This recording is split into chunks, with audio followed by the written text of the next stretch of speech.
All right, good morning once again. Our Facebook Live locked up, so we're going to start all over again. Good morning, everyone. Happy Thursday. It is February 20th. Lisa and Lydia here with you this morning.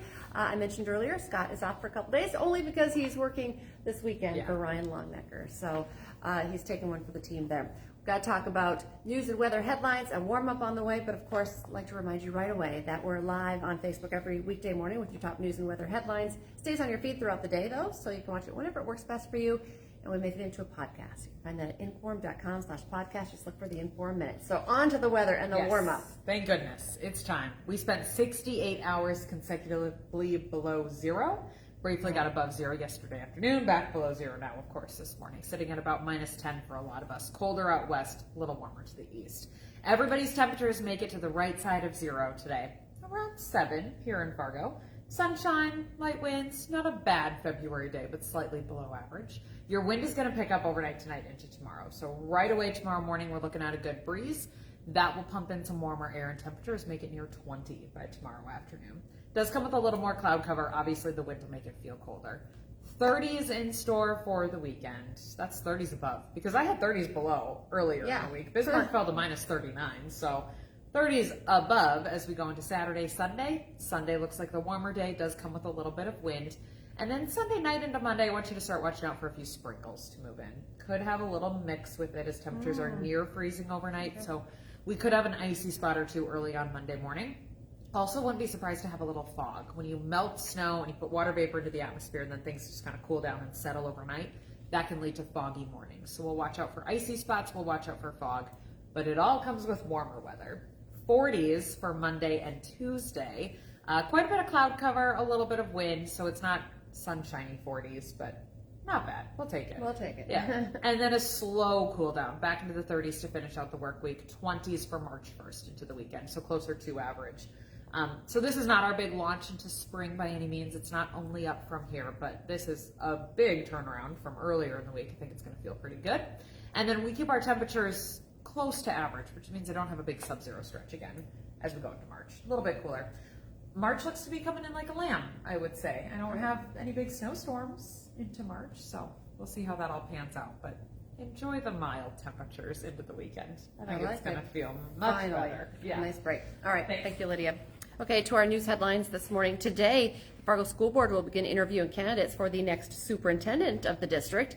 Last week, the board identified candidates that will move on to the interview stage, but the district has not publicly released that list of finalists just yet. We are working to get that list. The board hopes to pick the new superintendent by next Friday. That person will replace Rupat Gandhi, who is stepping down at the end of the school year. The North Dakota legislature is mourning the loss of a House lawmaker from Fargo. 43-year-old Josh Christie died Tuesday night from unknown causes. His colleagues say he had underlying health conditions. Christie represented District 27, which includes parts of South Fargo and Southeast Cass County. He was first elected in 2022 and was serving his second term. Today, a Moorhead woman will be in court on an attempted murder charge. She's accused of stabbing a man in the neck. Back in December, the court ordered a mental evaluation for 36-year-old Mary Jelseth. Police say the 43-year-old victim told officers that he invited Jelseth over to his apartment, but she attacked him unprovoked. Court documents say he had a serious life-threatening cut to his neck. Stick with WDAY as we continue to track that court case for you as well. A Detroit Lakes woman will also be in court this morning. She's facing up to 10 years in prison after allegedly hitting and killing a man with her car while watching TikTok. 20-year-old Mariska Nunn has been charged with criminal vehicular homicide. According to court documents, she hit 81-year-old Dean Chadbourne near the Holiday Inn in DL back in early September. Chadbourne died at the hospital. Nunn said she didn't see Chadbourne and that her phone was on her lap when the crash happened.